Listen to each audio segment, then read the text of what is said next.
asko. Bale, basiko gara nahi baduzue.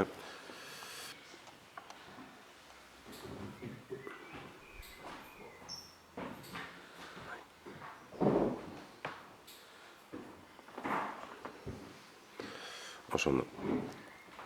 Ohiko osoko bilkura ospatzen dugu 2022ko ekainaren batean arratsaldeko 7:00 hurrengo gai zerrendarekin.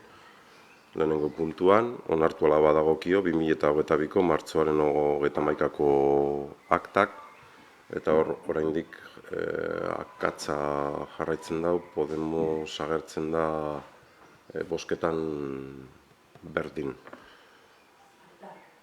Bai. A ber. Bai, aurrekoan be komentatu zan, a ber. Txain.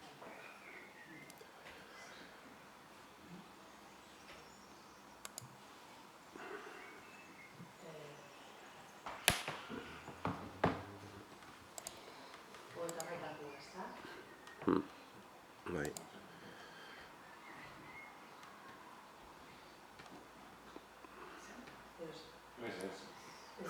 Ez dago.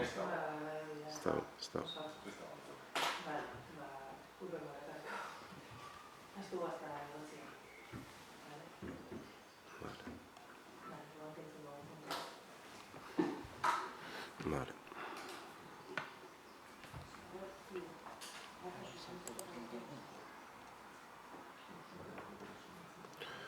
Vale,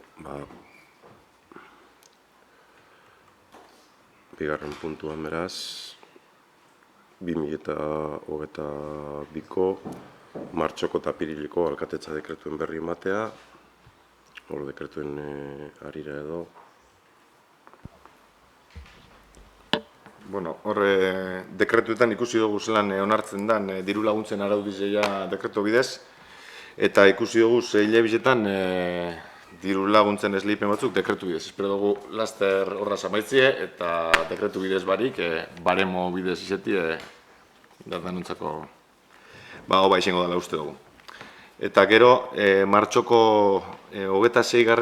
eta doi lotute apirileko 26 eta 27. dekretuekin, horra agertzen die kontenedore marroien esleipena, autokompostajerako kubuena, poltsak eta barrak, eta kontenedorik adibidez, 5 asteko epien jasoko ziela, ez dakit jaso dien, ez dien jaso, zein den egoeria?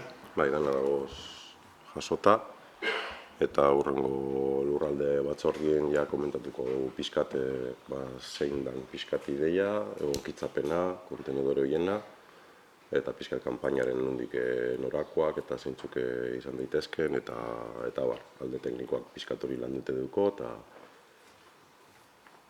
Da, komposterak eta horreko nino ez heldu, ero heldute dauz? Horre bai, heldute dauz? Bai. Bale. Mazteko gehiago, dekretuen inguruen. Vale.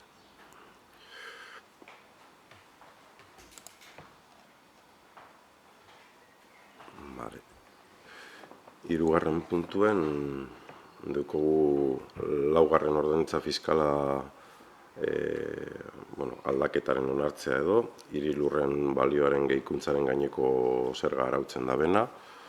Hori pixkate komentau gendun antolakuntza batzordean, nola hirilurren balioen gaineko zergan aldaketak proposatu izan diren aldunditik kasu honetan, eta udaletxe guztitara bidali da lege araudi bateratu bat, eta hor guk udalok eskumena geneukala alde batetik portzentaiak pixkate egokitzeko eta ezarri diren koefizienteak.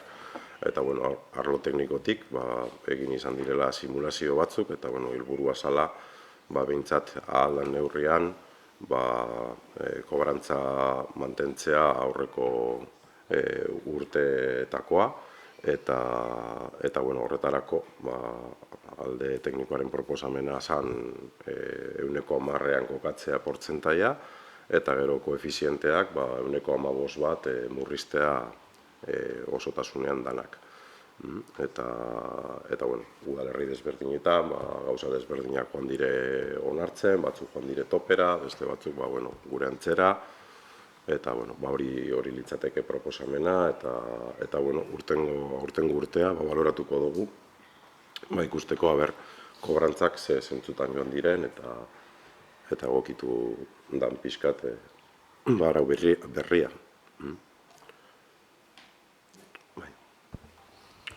Bueno, honen inguruen guk espero dugu, eta printzipioz uste dugu lan izango dela, apur bat justu hau izango dela aurreko araudize baino, eta printzipioz kontra bezkauz, baina ez dugu parte hartu inungo erabakitan, eta orduen, zelan ez dakigu nondik urtetan dien, eta zelan urtengo dien zenbakizek, ez dugu gure bez udala galtzen urtetaik, printzipioz ezin dugu alde bozkau, eta azten zinora joko gu.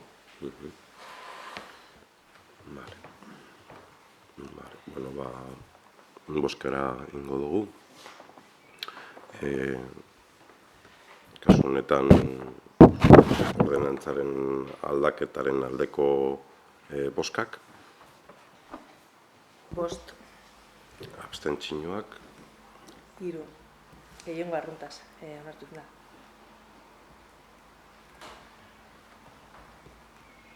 Urrengo puntura pasa horretik, astuia eta komentetea, falta direla Enrique, Carmen eta David, eta gaixo daudela, eta esposatu ditela euren etorri ezina.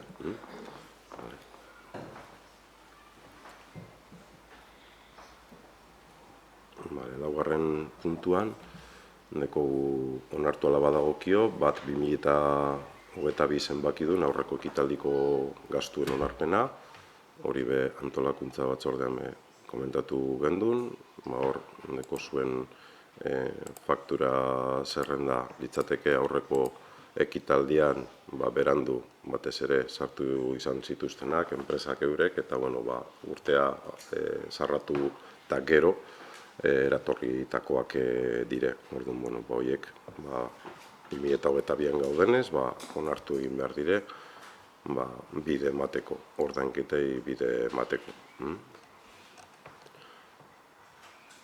Honen arira,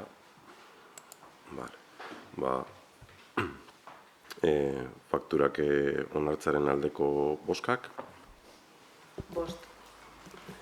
abstentzioak, 3. Gehiengo arruntaz onartu iten da.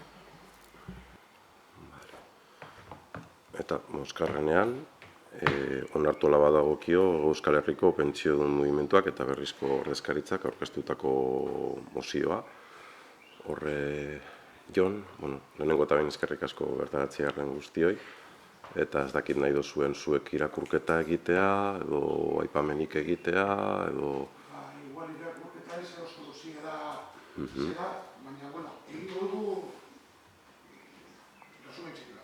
Gero dira zain buruz, Bai, nahi badozu Jon, igual mikrofonu txua grabatuta. txupen da nahiko. Grabatuta gelditu daite. Qué vergüenza. Ese ves. Mosiño ikusten da, en la moción se ve, aparte de los puntos de la moción, los motivos que motivan dicha moción, ¿no? Todos sabemos que a raíz de, en los últimos años, pues los servicios que ofrecían las entidades bancarias han ido disminuyendo y, por otro lado, la informatización, la pandemia y otras situaciones ha limitado servicios y horarios en los bancos y en las antiguas cajas. Eso que ha afectado a toda la gente ha afectado de sobremanera a la gente más mayor. Y nos hemos encontrado con la situación de que gente que durante toda su vida ha sido capaz de llevar sus gestiones bancarias de una forma normal, pues ahora se encuentra como incapaz, porque ni tiene acceso a Internet, ni se maneja bien en Internet, y por otro lado le han reducido los horarios de atención. Entonces, el Movimiento de Pensionistas de Vizcaya lo único que propone con este tipo de moción es solicitar el apoyo de los ayuntamientos y de otras instituciones para que las entidades bancarias den un servicio mínimo. Cuando decimos mínimo, es un servicio como mínimo igual al de antes. Sí que es verdad que desde que nació esta moción y con como se ha ido adelantando un poquito en el tiempo, no sabemos si por la buena voluntad de las entidades bancarias o por la presión que se ha ido realizando y el éxito de nuestras movilizaciones en los medios de comunicación, algunas entidades bancarias han recuperado una parte de los servicios, y digo una parte porque no toda, de los servicios que ofrecían. Por otro lado, es verdad que otras entidades bancarias no han recuperado ningún tipo de servicio y, por otro lado, es muy cierto también que, como estamos comprobando en Berriz, pues ciertos bancos abandonan el pueblo. O sea, digamos que lo que es el pequeño capital de la clase trabajadora y de los pensionistas no es interesante para la banca y para sus nuevas carteras de negocios, ¿no? Entonces, la chapa que acompaña, bueno, la exposición que acompaña la moción habla de sobra sobre el tema y la moción, antes de que se vote, pues en su día ya nos reunimos con Euskal Herria Bildu, que no tiene ningún problema, nos reunimos con el Partido Nacionalista Vasco y, bueno, había un pequeño punto que hemos acordado y que, bueno, tenían razón de que el ayuntamiento no puede dejar de tratar con ciertos bancos porque a la larga eso sería un inconveniente para la ciudadanía, para la gente, para las personas que tengan cuenta con esos bancos, aunque dichos bancos hayan abandonado el pueblo o lo vayan a abandonar. Y luego hay un punto en el que no hay acuerdo con el Partido Nacionalista Vasco, que es el tema de apoyar la formación de una banca pública. Y bueno, poco más hay que decir. Sí que me gustaría recordar que aunque la moción vaya a salir adelante, no nos olvidemos que la banca pública que el movimiento de pensionistas y otras organizaciones pide no es una cosa tan lejana ni al Partido Nacionalista Vasco ni al Partido Socialista Obrero Español, que no está ahora, porque lo que eran antiguamente la caja municipal, la caja provincial y el Montepío en Vizcaya y en los otros realdes de Euskal Herria son bancas de carácter público que nacieron desde los ayuntamientos y desde las diputaciones, con capital de ayuntamientos y de diputaciones. Lo mismo, en otro estilo, pasa con la Laboral, que es una banca que sale con el dinero de los cooperativistas. O sea, la defensa de una banca pública no es una cosa tan estrafalaria, porque en su día se hizo. Y se hizo para que ciertos bancos no buscarían tanto lucro y darían un servicio. Y esta es la situación en la que nos encontramos actualmente. No estamos en contra de que la banca tenga unos beneficios legítimos. Lo que estamos en contra es que actualmente, ya sabéis, todos los que os voy a contar yo a vosotros, la banca, aparte de que sigue acumulando miles de millones de beneficios anualmente, está sacando beneficios de las cosas más, bueno, tarjetas, cuentas, dinero que no se mueve, y eso lo que más afecta es a la gente normal y sobre todo a la gente mayor, que le están empezando a guardar por los 4 euros que tiene guardados y ahorrados. Porque si ese dinero no va a capital especulativo, pues no le interesa y le cobran. Entonces eso genera, aparte de gastos y pobreza en la gente que más lo necesita, también genera cierta inseguridad. La gente mayor no está para colocar el dinero en ciertos productos, por mucho que les oferten. La gente mayor necesita seguridad y servicio. En ese sentido va poco más o menos la moción. Nada, y gracias por atendernos y poco más. Si queréis preguntar alguna cosa, pues no tenemos problemas para responder. Beste dikez. Bai, eskerrik asko, Jon. Eskerrik asko zugi. Bai, pixkate komentatzia, bueno, gure pixkate ideia zala, zuenari eustea, ez da hori komentatu gendun, EAJak izan ditu mozio alternatiboak eta hemen berri zen, ez dugu hori ikusi. Eta puntuz-puntukoa horrezegatik planteatzen gendun, ez da, azkenean ikusten gendulako, puntu zehatz batean egon gintezkelako, edo ez alde, edo danadalakoa, eta bestetan, bai, kenduta laugarrena hor abstenitu egingo garela, ze hor bai ikusten dugu, eta aipatu gendun, zera, aipatzen direla, pertsona nagusiak 65 urtetik aurrerakoei oro har gutxieneko zenbatekoak eta kobrantzak eta guztiei berdin aplikatzea, ez da. 65 urtetik gorakoa izateagatik, agian batzuk dirua izan dezakete eta hori bai ez gendula ikusten. Eta hor, mozioari bide emateko hor abstenitu egingo gara laugarren horretan. Aipamentxo txiki hori, bestelan gu prest gainontzeko alde egiteko. Da guk ez teko arazorik osoik bozkatzeko, danaz ados gabezelako, eta bozkatzen hasi aurretik gure genduna da pensionisten mugimenduai eskerrak emon, hainbeste hiletan euren burrukie bizirik mantentziarren, oso eskuzabalak diela erakustigarren, ez da euren dako bakarrik eskatzen, baizik eta gitxien deken ondako eskatzen dabelako, eta gero etoriko gaien ondako eskatzen dabelako, eta uste dut gizarteen eredu diela, eta gure aldetik, berezko EH Bildun aldetik, eskerrak emon baino ez teko. Eta alde botako punto guztizei.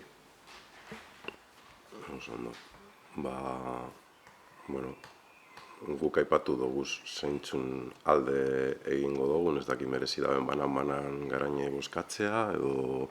Ez, igual, sortzi daude, laugarren esan duzu denberdin izango. Abstentzioa, eta... Danak laugarrena izan ezik, eta gero laugarrena. Eta gero seigarrena da kontra bozkatuko gendukena. Danak, gero lau, eta gero zer. Bai?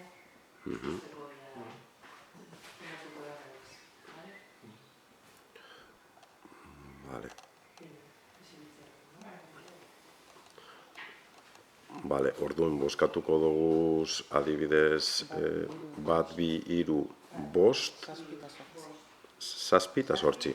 Hori da. Bale. Puntu horien aldeko bozkak.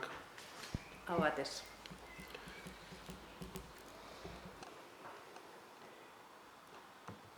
Bale, laugarren puntuaren aldeko bozkak. 3. Eta abstentzioak. 5. Gehiengo arruntaz onartu egiten da. Eta gero seigarren puntuan aldeko bozkak. 3. Abstentzioak eta kontrako bozkak. 5. Bertan bera gelditzen da.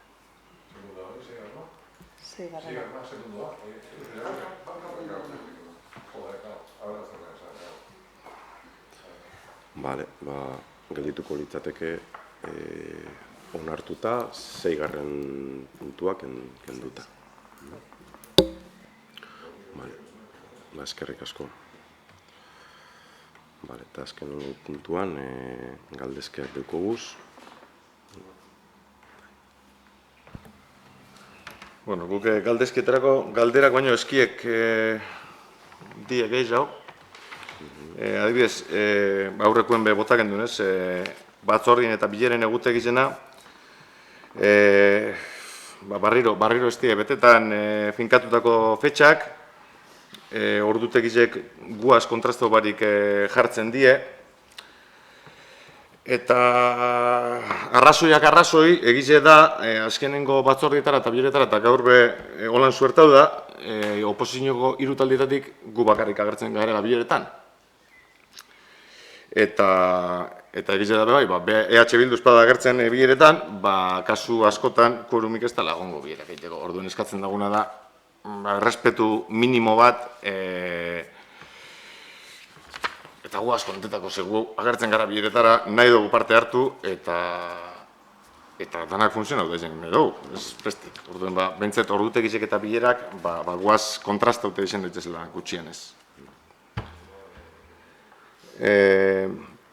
Hor ez dago, ez dakitzo zer esateko baiko zu, ez kasu honetan, bilkuraren kasuan gaixo dagoz, eta hori da, Doloriz Hurtado jakuna errealitate bat, eta gero besteetan, guztio dakigu edo behintzat, alegindu gara beratzietan ipinten, eta badakigu be Alderdi Sozialistatik gaixotasuna bat eukola, eta kostaiten jakola etortea. Podemosekoaren kasuan, ez dakigu. Baina egia da, batzutan arazoak egon daitezkela, tanok ez bagatoz, hori da realidade bat, eta bai, egia da, kontraste lan hori egin genezakela, eta ahaleginduko garela egiten. Guk ez dugu zalantzan jartzen gaixo, bezenik, eta ezin da beniz, ezin izetia, baina gu etortzen gara normalian. Eta beratziretan zen duzu, lehen batzorde batzuk 11etan ziren. Lehenengotan beratzetan, gitarro gatxi basabiz lehenengo munduen beratzetan zen. Lehenengotan, baina, hirugarren urtien gauzea. Eta luze, lehiko Amerikaren. Eta barriro bolte gara beratzetan. Baina kontrasta barik. Hori da eskatzen dugune. Gero, eskola kontseiluen hori aipatu dugu inoz, ezta? Udalak ordezkari bat izendatuan bere momentuen, uste Enrique zala ordezkari kontseiluen. Zalantza dugu, baina uste dugu ez dela bilera bakar batera joen, legislatura honetan. Beste ordezkari batzuk joan zaie bileretara. Ez dakigu ordezkoek zaien ero ez.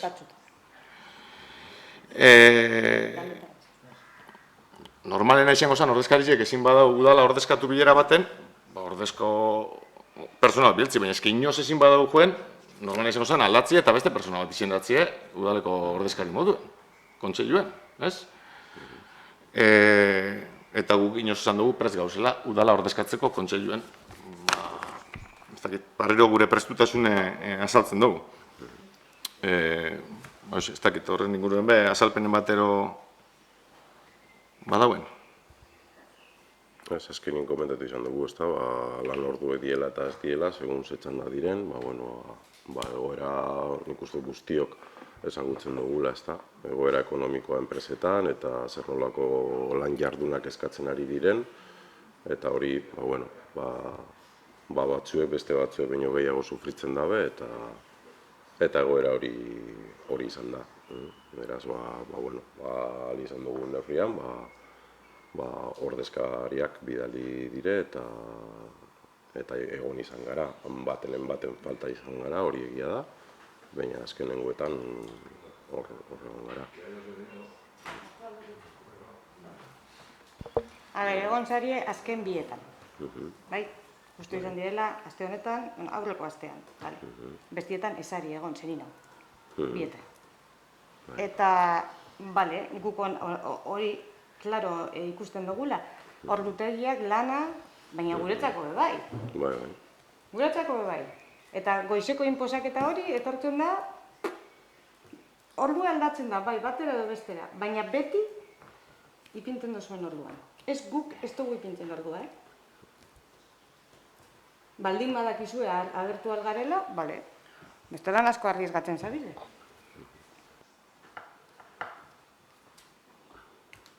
Horra zamitzeko, hor dau, zinegotzi ordezkari dala uste dut, persona horret, uste dut, dietaren zati bat doila kargu horregaitik. Bere funtzioen barruen dau bentzet lan hori, kontseilura agertzea. Berez badakizueko baratzen dela asistentziagatik. Ez bada asistentzia... Batzordetara asistitzeagatik, ez da kobratzen. Erantzunkizun hori eukitearen plus bat kobratzen da. Arlo osoa, bai. Baina plus bat kobratzen da. Baina ez dauz bere ardurak ez dauz betetzen. Ezin dauelako, guk ez dugu hori zabantzan epinen. Ezin badau, ezin dau. Baina ez dauz betetzen. Oin galdera bat, Okako Lurjauzitzen inguruen, ez dakit aurre ikusten den, udan ziar lanen bat eitie Lurjauzitzen sorburuen, eroan inguruen, oin aprobetxate, euri gutxi hau dauela.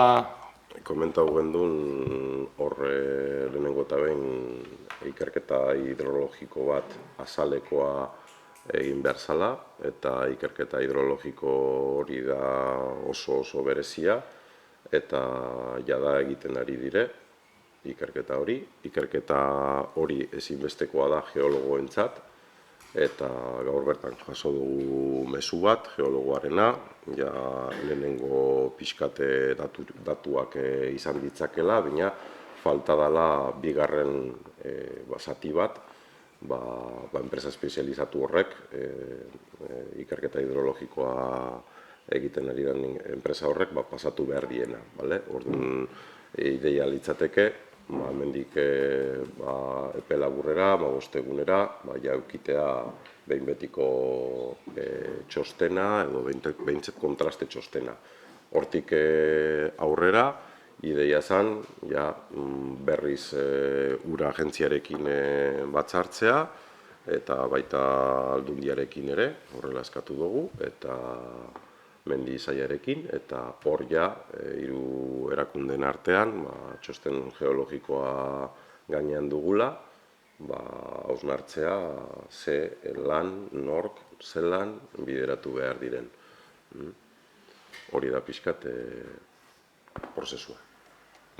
Galdere doie batez be, hor bide batzuk apurtute dauz, GR batzuk apurtute dauz, eta horrek berreraikitzeko asmoik, aukereik badauen, ero ez? Geologuen ikerketaren arira hori da planteamentu, ez da? Berak esan beharko digu, eremu guzti hori, zer nola dagoan, eta ikerketa hidrologiko horregaz, ze eremu babestu behar diren, edo ze eremutan eragin behar den, eta horren arabera, esango digu, sartu gaitezkeen bideak txukintzera, bai ez, Beste bat, bideen inventarizuen inguruen, uste alegazio epia ametxuta dela, badakigu zenbat alegazio jaso dien? 25, 26 bat, gutxi gora bera. Eta erantzuten hasi dira, momentuz ez? Ez, oin lehenengo eta behin danak jaso, hirigintzako idazkaritzan badakizu egin dana tramitazio elektronikoa danez, nahiz eta herritarrek hemen behan sakean pertsonalki aurkeztu dezaketen, gero tramitazioa da udal barruan elektronikoa da. Orduan, horiek deskargatu, azter dezaten teknikoek, eta hor Guillermo Gaz teknikoa gazitze egin gendun, eta lasaitasunez hartu behar dugu, eta ziurrenek beste 2 hilabetetxo pasatuko dire, pixka eta alegazioak aztertzen, jentearekin egoten, eta danak erantzun aurretik epetxo bat pasatuko da. Beste bat, berriztarran inguruen, justo, neuen apur bat idazten ze pasaudan, ez, eta jaso dei bat. Apur bat, guztokatan kontetie kronologia txiki bat, ze hilietan ez dugu berriztarri jaso, berriztar aldizkarize jaso buzoietan, martxuen ateratzen da bat, gure sorpresarako oposizioko alderdizek ez teke euren tartetxue, desagertu iten da, adostute euen arren, desagertu iten da. Gutxire, gaur, enteratu ga, beste bat atarako dala jaizen aurretik. Oin bai, gure zatitxu ekingo dugu. Bekar, oin presinuaz, 10 egunetan preste eukin bida, gure artikulo txuero, 10 egunean preste egon bida, maketetako, eta abar. Ez dakik, guneratzi zer dauen, oin zozer zuritu bida, Ez martza hartuten ikuste dut finkatu direla prozesuak eta bestera batera, findu egin dire gauzak, eta nik uste dut hortik aurrera bai alan dinamika bat dagoela ezarrite, kasu honetan teknikuek hartu da bezu bai ardura, koordinazioa ben ikuste dut hobetu indala, zentzu horretan finkotasun bataz, 3 hilabetero, atara behar da berriztarra, eta hori da helburua, besterik ez. Eta, ikusi badozuen, ikuste dut ez da aldatzen irizpidea, ez da aldatzen aurrekotik, hau da alderdi politikoak eukiko dugun espazioa, karaktereak igual izan daitezke desberdinak, baina guztiok izango ditugu berdinak, eta horrexegatik, eta 10 eguneko epe hori, berak ziurrenek eukiko ditu epeak finkatuta aldizkaria ataratzeko horrexegatik, hurrengorako, esan aldiako, hori, mesedez, 15 egun lehenago gutxienez, botatzea deialdia. 4 urtien bide orduan. Ustot hori aurretik beholan zala. Ez ziren urten, baina aurretik 4 urtien urtetako zen. Hori zan kontratu ustot, bale. Guk hon horri nehingo dugu gure testutxue zehozelan, baina espero dugune da aurrekoa zantzak gutxi eukitie aldizkarizek, eta zuen aldizkari bat izan barik, danon aldizkari bat izatea, eta informazio emotie, herritarrei eta ez hori propaganda hutse. Da amaitzeko, lehengoen astelenia edukin gendun hirigintza batzordi, lurralde batzordie, eta apur bat lanen barri eta jaso gendun, eta pensionistak egon da guztokoakun apur bat jubilauen egoitzan dauen obrien barri emotie eurei zinen arazo batzu dauzelako, eta apur bat da hori kontetia apur bat obrak zelan du izan. Batzarrien komendatu gendun pixkat gainetik, zer nolako arazoak ditugun enpresekaz, ez bakarrik pertsona nagusien egoitzaren obran, baizik eta presioak direla ez direla, kasu honetan enpresari presioak ez diote ematen, eta berez ziurrenik laga egingo dau obra horrek zer suposatzen du, barri dobe lizitazioa atara behar dugula, presio gehikuntza bat atara beharko dugu, eta presio gehikuntza horregaz barri dobe lizitatu. Hori da tamalez dekogun egoera, gainontzeko obretaz behitze egin gendun, eta danok dabiz, ez dut esango berbea negarrez, baina horrela da, ez da, azkenean presioak ez badute ematen, eurek ezin dituzte obrak aurrera ganora zerama. Orduan, horrela balitz, barri dobe lizitazioa atara beharko genduke. Hori da labur bilduta komentau gendune zerea. Eta mendik aurrera atarako ditugun obretan, arrisku hori ere, hor mantenduko da, presioak horrekatzen ez diren bitartean, eta guztiok bizi ditugu, egoera desberdinak gure etxeetan, enpresetan, eta presioen gora bera horiek ez dire batere normalak. Eta batzutan ikusten dugu, nahita jokatzen ari dela presioen igoera horiekaz. Hori da labur bilduta. Besteik ez dugu. Honez, eskerrik asko. Eskerrik asko, zuei. Mi esker.